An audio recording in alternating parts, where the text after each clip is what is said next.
Você entendeu, então, a ideia do campo elétrico? A ideia do campo elétrico, como eu te disse, era a questão de uma propriedade do espaço, onde se você coloca uma carga ali, essa carga vai sofrer a ação de uma força. Mas você não pode perder de vista que o campo elétrico ele é gerado por uma carga elétrica, tá? Assim como o campo gravitacional ele é gerado por um planeta, por uma lua, por um asteroide, por qualquer corpo que tenha massa. Então, se todo corpo que tem massa pode gerar um campo gravitacional, todo corpo que tem carga elétrica pode gerar em volta dele um campo elétrico. É por isso, galera, que é muito comum você encontrar em materiais o cara dizendo o seguinte: o campo elétrico é uma região do espaço. E eu confesso, eu também falo isso em sala de aula, porque isso às vezes é mais direto, o aluno consegue entender mais rápido. Mas lembra, é uma região do espaço que tem uma propriedade. A propriedade de exercer uma força caso alguém vá ali com algumas características. Ah, tá. Então, por exemplo, num campo gravitacional, se eu tiver um planeta e você entrar aqui com carga elétrica, para ele tanto faz. O campo gravitacional não liga se você tem carga ou se você não tem carga. Ele liga se você tem massa. Agora, se você está num campo elétrico, ele não quer saber se você tem muita massa ou pouca massa, ele quer saber se você tem carga elétrica. Se você tiver carga elétrica e entrar aqui nessa região, aí sim você vai sofrer uma força elétrica. Pegou o espírito da coisa? Agora vamos fazer uma analogia, isso aqui eu costumo brincar dizendo até que é uma aula brinde, que o cara está estudando eletricidade e ele acaba aprendendo um pouquinho de gravitação, né? Pessoal, vamos dar uma olhada nas semelhanças entre a força gravitacional e a força elétrica para a gente poder chegar nas semelhanças que tem do campo gravitacional com o campo elétrico. Beleza? Então vem aqui. A teoria da gravitação universal, proposta por nosso titio, querido, amado, salve, salve, Isaac Newton. Ele é o cara, bicho. Essa teoria diz o seguinte: esse modelo diz que tudo que tem massa, isso inclui um planeta, por exemplo, o nosso planetinha, ele gera em torno dele uma coisa chamada campo gravitacional, que é essa propriedade ou essa região do espaço com uma propriedade de puxar, de exercer uma força dirigida para o centro desse planeta, tudo bem? Agora vamos ver como é que é essa força. Dá uma olhada na equação dessa força. Te é familiar? Se você já assistiu aula de gravitação, claro que você conhece isso aqui. Mas a gente está com a cabeça agora em eletricidade. Eu quero que você repare a semelhança que ela tem com a lei de Coulomb. Dá uma olhada aqui, ó. Olha aqui a lei de Coulomb, olha aqui a lei da gravitação universal. Olha as duas. As duas detêm uma constante. As duas é o produto de uma coisa, de uma propriedade da matéria. Nesse caso é o produto das massas, aqui é produto das cargas. E ambas são inversamente proporcionais ao quadrado da distância. Aí o cara olha para isso aqui e fala assim: nossa, não pode ser coincidência, é muita semelhança, as equações são idênticas e tudo. Aí o cara se empolga, né? Pois é, eu confesso a vocês que eu também, quando era estudante de física, eu me empolguei. Mas aí o meu professor me jogou um balde de água fria. Ele falou assim: cara, na verdade, a estrutura matemática das duas é semelhante, mas parou aí. Porque é o seguinte, a constante gravitacional não depende de nada, é uma constante universal. Em qualquer lugar do universo que você vá, ela não muda de valor. Já a constante eletrostática, se você assistiu minha aula de força elétrica, você viu que é uma constante que, na verdade, não é tão constante assim, porque ela depende do ambiente. Se for vácuo é uma coisa, se for água é outra, se for óleo é outra. Aqui, a força gravitacional depende das massas. Aqui, a força depende das cargas. E massa e carga não tem essa relação que você quer. A única coisa que as duas realmente têm em comum é que são inversamente proporcionais ao quadrado da distância. Tirando isso, não quero acabar com o romantismo de ninguém, mas vamos voltar para lá? Então, olha só. Pessoal, peguei aqui, pode ser o nosso planeta? Pode, né? Não tem problema. O nosso planeta, ele tem uma massa, emão, né? Essa massa emão, então, gerou esse negócio aqui chamado campo gravitacional. O campo gravitacional é chamado de G. G, Guedes, é o G, aquele mesmo. Ô Guedes, mas o G não vale 10? Vale, desde que você esteja aqui, ó. Porque se você estiver aqui, nessa região aqui, próxima à superfície da Terra, a gente, né, vamos fazer uma aproximação, a gente vai imaginar que a Terra ela é perfeitamente esférica, ela não é perfeita, mas ela é... Não, a Terra não é plana, por favor. Mas se você pensou isso, por favor, guarda para você. Não fala isso para mim. Pessoal, olha só. Se todo mundo está aqui próximo à superfície, está todo mundo mais ou menos à mesma distância da Terra, não tá? Tá. Ah, tá, Guedes. Então, se eu pegar, por exemplo, a massa da Terra, que, salvo engano, é 6 vezes 10 a... Não, 6 não. É 10 elevado a 31 quilogramas. Eu vou confirmar aqui embaixo. Se você pegar a constante gravitacional, 6 vezes 10 a menos 11, pegar a distância que a galera está do centro da Terra, que, na verdade, é o raio da Terra, que é 6.400 quilômetros. Bota tudo isso na equação. Quanto dá?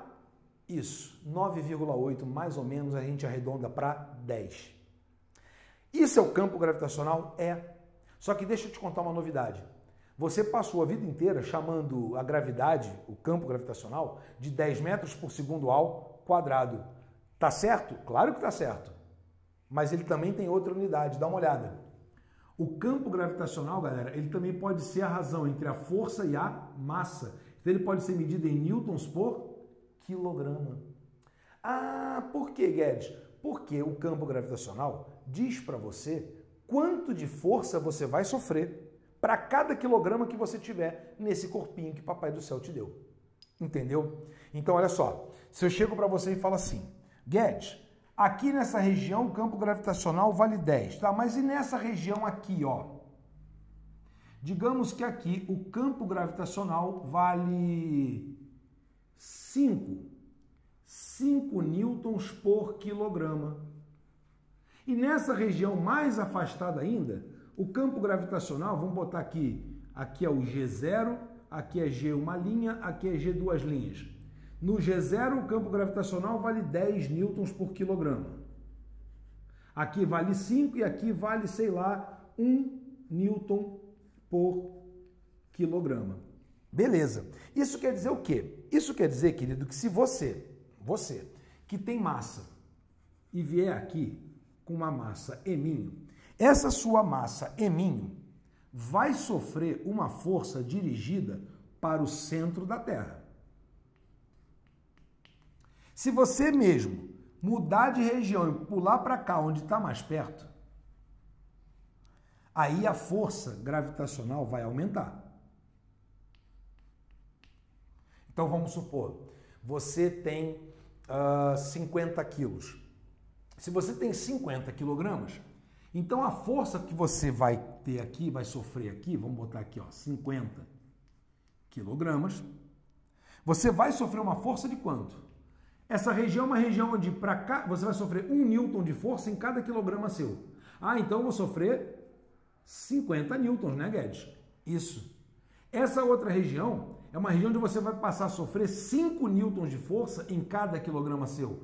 Bom, 5 vezes 5 são 25, então são 250 newtons. Ah, mas nessa região aqui, se eu tiver aqui, você vai sofrer 10 newtons de força em cada quilograma. Aí a força gravitacional vai ser de 500 newtons. Guedes, mas esse é o meu peso, né? Massa vezes gravidade. Jura? Acho que agora você entendeu. Olha lá, o campo gravitacional é a razão entre a força e a massa, que nem a gente fez na aula passada. Então eu posso sim dizer que a força gravitacional é o produto da massa vezes o campo gravitacional. Ô Guedes, essa força aqui a gente chama ela de peso, né? É, ela chama de peso.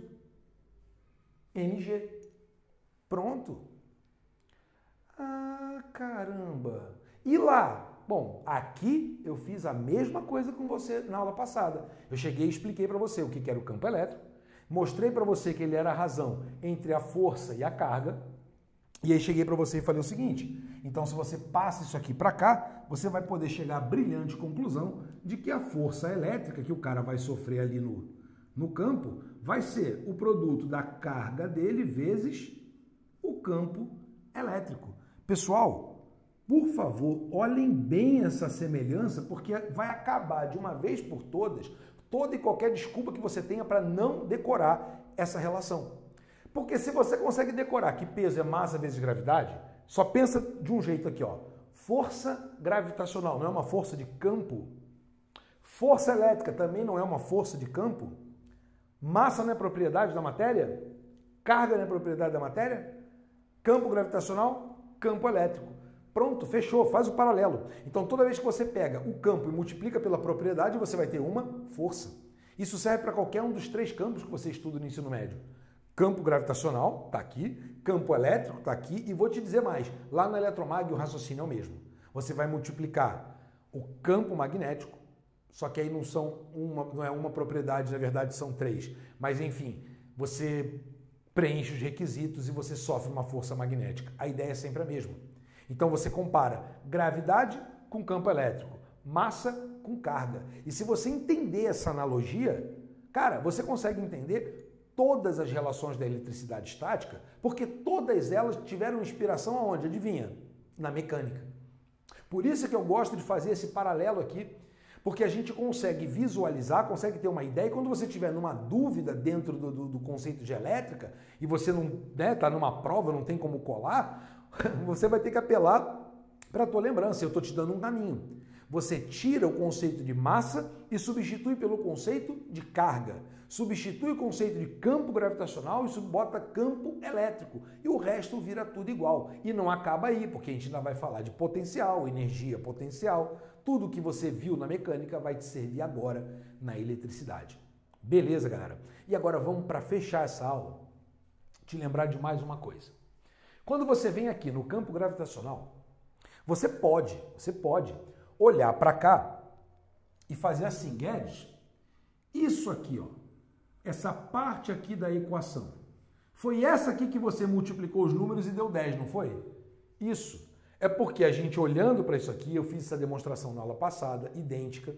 Se eu pegar isso aqui e dividir pela massinha M, vai cortar e vai ficar isso aqui, ó. Então, isso aqui é o campo gravitacional, Gzinho. Então, o Gzinho pode ser calculado como? Olha ali, Gzão vezes Emão sobre distância ao quadrado. Pronto. Isso é o campo gravitacional. Guedes, e aí você na aula passada fez aquilo ali dentro do campo elétrico. Eu cheguei para você e falei assim, olha, se você isolar essa parte aqui, ó, porque você quando faz essa continha, o Qzinho morre com o Qzinho, o que sobra é o campo elétrico.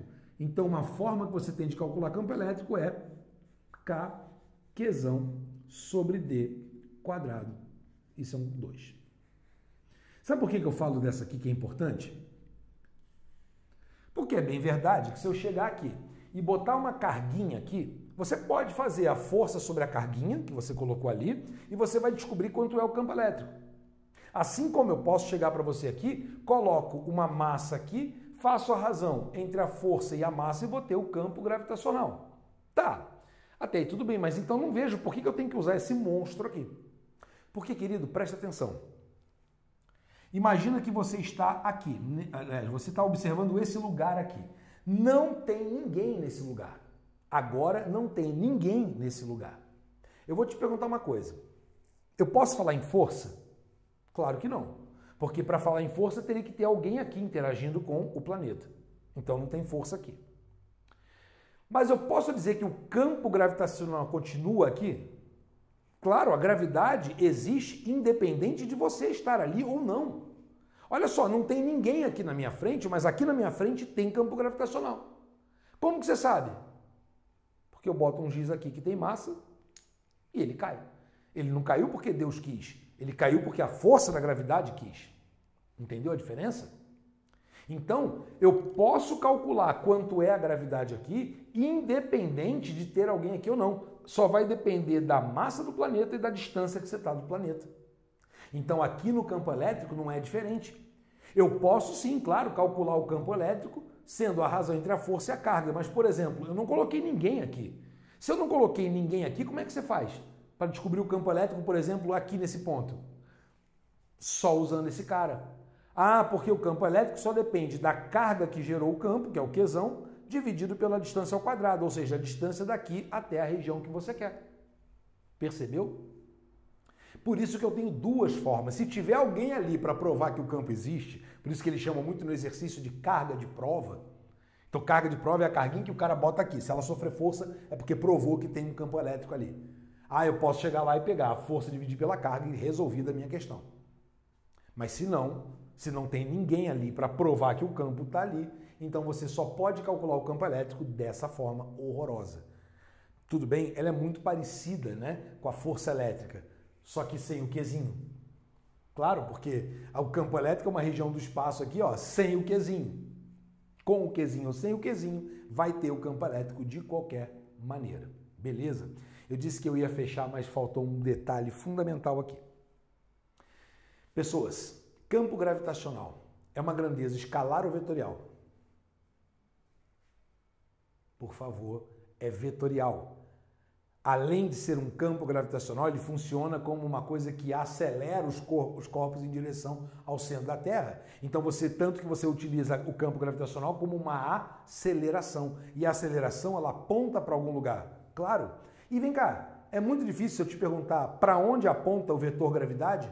O vetor campo gravitacional? Não, né? Todo mundo sabe que o campo gravitacional aponta para o centro da Terra. Então, se eu pego aqui, o campo para o centro da Terra. Se eu pego aqui, o campo é para o centro da Terra. Ele vai ficando maior, porque a gente já percebeu que quanto mais perto do planeta eu estou, maior é o valor do campo. Mas em qualquer lugar que você venha desenhar, o campo gravitacional tem que apontar para o centro da Terra, tudo bem? Não importa aonde você esteja. Eu só não estou respeitando escala aqui de tamanho de vetor, tá? Porque aí daria muito trabalho para mim. A ideia toda é que você imagine que em volta do nosso planeta existem infinitos vetores apontando para o centro do planeta. Guedes, e na eletricidade é igual? Mais ou menos. O que sim? O que é igual? Sim, o campo elétrico é uma grandeza vetorial. Portanto, ele também vai ser representado por uma seta. Mas a questão é igual a gravidade para dentro? Nem sempre. Existe uma convenção. Oi? Existe uma convenção. Agora vem a grande diferença da eletricidade para a mecânica. Planeta só atrai. Só que as cargas elétricas, elas podem tanto atrair quanto repelir. Depende de quem entrou ali naquela região. Ih, complicou. Não complicou. Olha para cá. Gente, é uma definição. Carga positiva, todo e qualquer vetor gerado por uma carga positiva vai ser virado para fora, para longe da carga, para te dar uma ideia de repulsão. Por quê? Depois eu te explico, agora não. Na parte de aprofundamento eu explico isso aqui para você. Tá? Então, por definição, o campo elétrico gerado por uma carga positiva, ele é radial, quer dizer, na direção do raio, só que apontando para fora. Enquanto que nas cargas negativas, por definição, os vetores campo elétrico são radiais, só que apontando para dentro da carga. Sempre apontando para dentro da carga. Olha só. Beleza? Isso é uma definição. Cabe explicação? Claro que cabe explicação. Agora não, tá? Já eu vou te mostrar como é que você faz para decorar isso aqui e como que você vai entender por que isso aqui é desse jeito, tá? Eu tenho um macete não muito politicamente correto, mas que funciona, que é uma beleza. Vejo vocês daqui a pouco. Até já.